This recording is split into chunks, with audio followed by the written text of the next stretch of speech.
Is not this the fast that I choose? To loose the bonds of injustice, to undo the thongs of the yoke, to let the oppressed go free, and to break every yoke? Is it not to share your bread with the hungry and bring the homeless, refugee, immigrant into your house? When you see the naked, to cover them, and not to hide yourself from your own kin. Amen.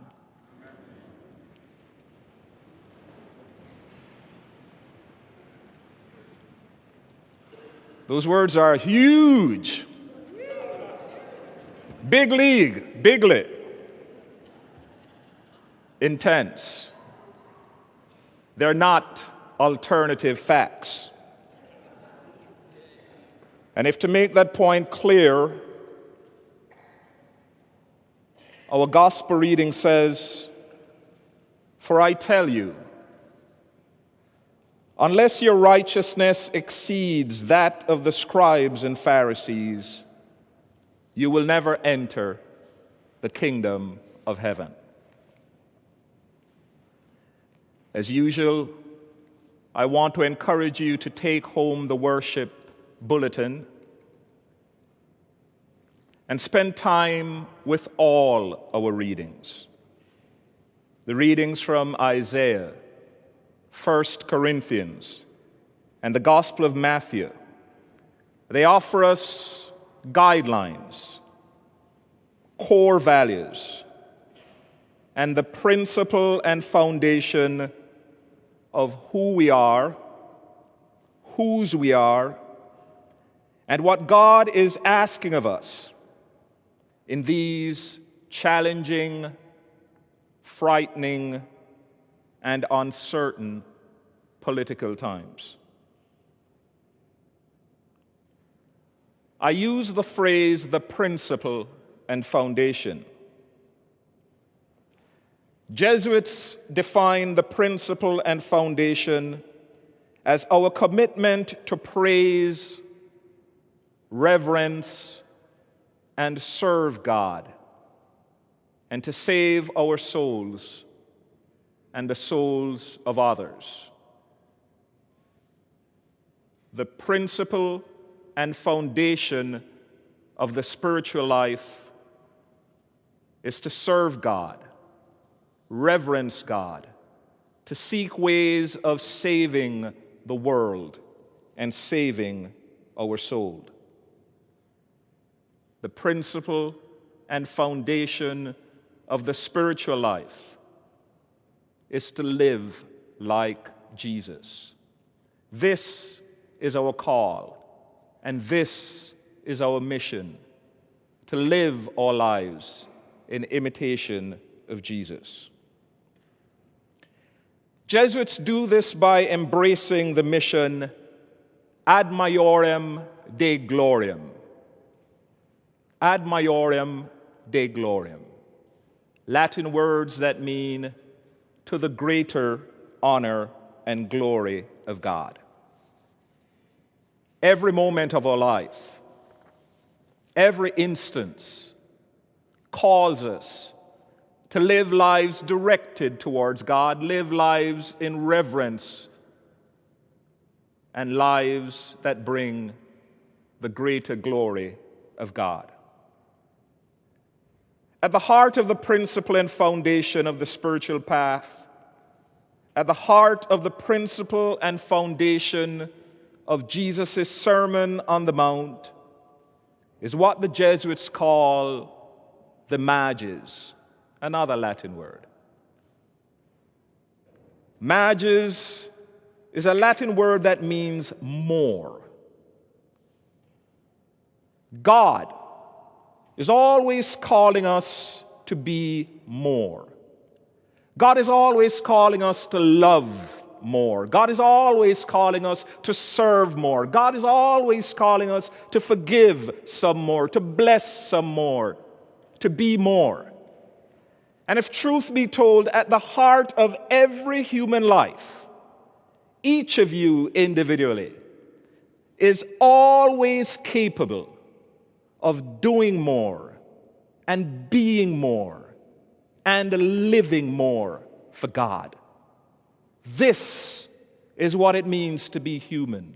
This is what it means to be Christian, to have at the center of your heart and life the realization that God is always calling you to be more. Mages. We're created to let our righteousness exceed that of the scribes and the Pharisees. So I believe that Trinity Church, Wall Street, must do more to address the poverty, racism, and militarism in our country and our world. Trinity Church, Wall Street must do more to address the bonds of injustice, the chains of oppression, the plight of the hungry and homeless.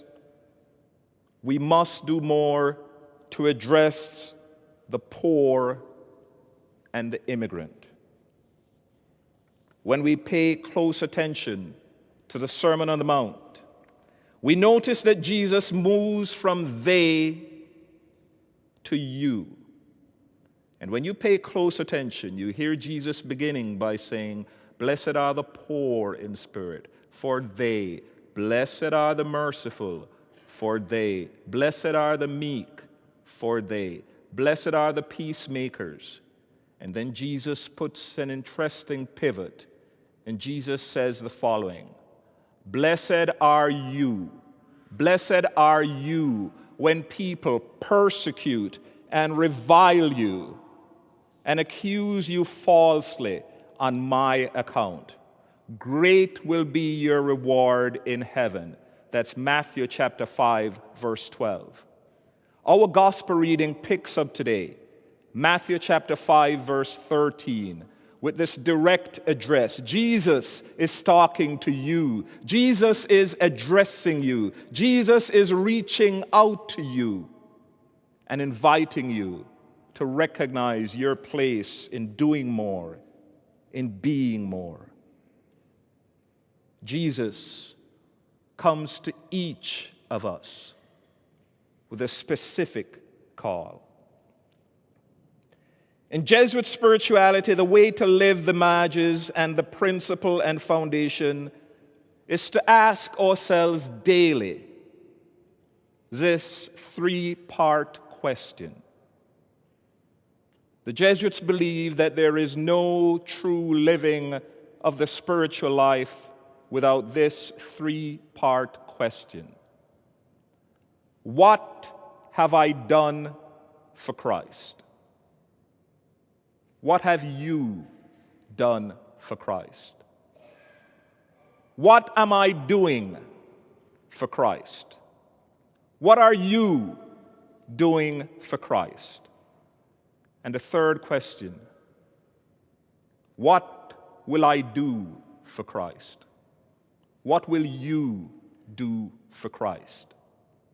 The whole spiritual journey hinges on our accepting this address from Jesus that says to us, you are the salt of the earth. You are the light of the world. What have you done? What are you doing? And what will you do? You are the salt of the earth. Do not lose your flavor, and do not forget who you are. You are the light of the world.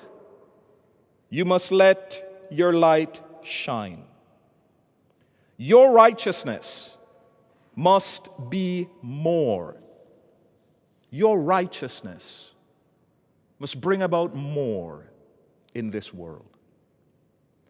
In the poem, The Second Coming, written at the beginning of the 20th century, written shortly after World War I, Yeats, the great poet, wrote The Second Coming in 1919.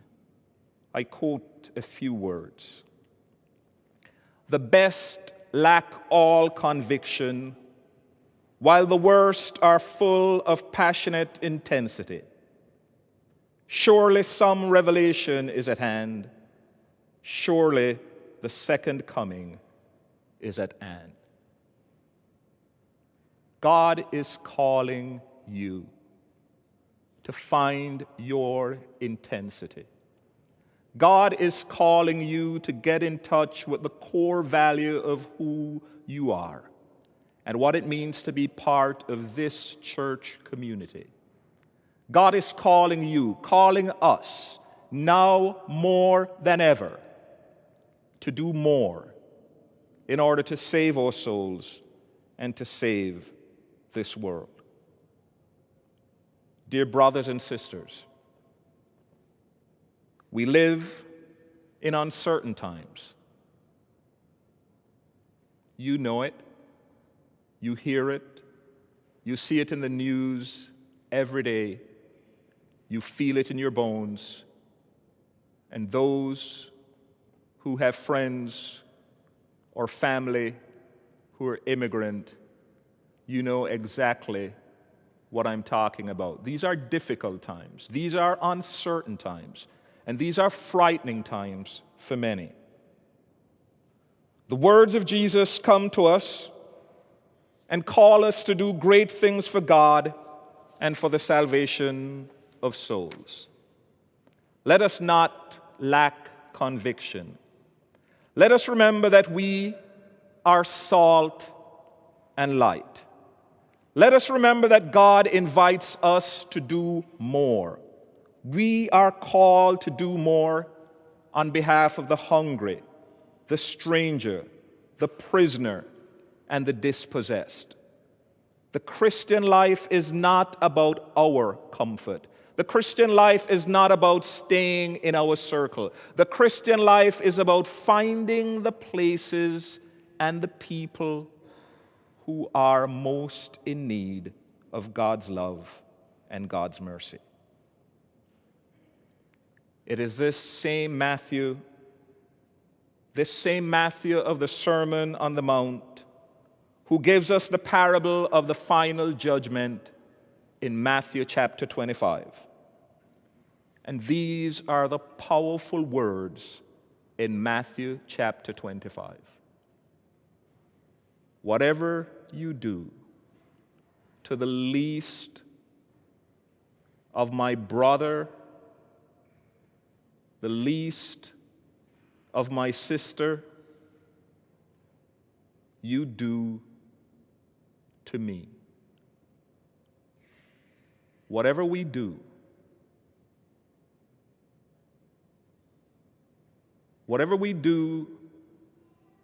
to our fellow Americans, whatever we do to our fellow human being, whatever we do to the stranger, whatever we do to the immigrant, whatever we do to the prisoner, whatever we do to the poor,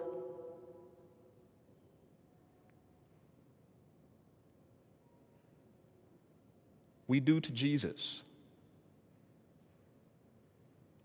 We do to Jesus.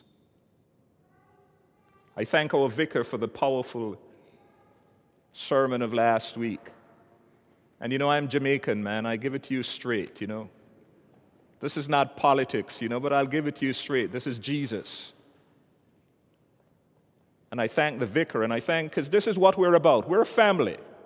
And we're coming at you as preachers and as priests and as family members together, and we'll all be coming at you from different angles because we want to encourage each other to be our best in these times. We want to encourage each other to do more for Jesus together. Whatever you do to the least, you do to me. This is huge. Big league. Bigly. Not alternative facts. Unless your righteousness exceeds that of the scribes and Pharisees, you will never enter the kingdom of heaven. Amen.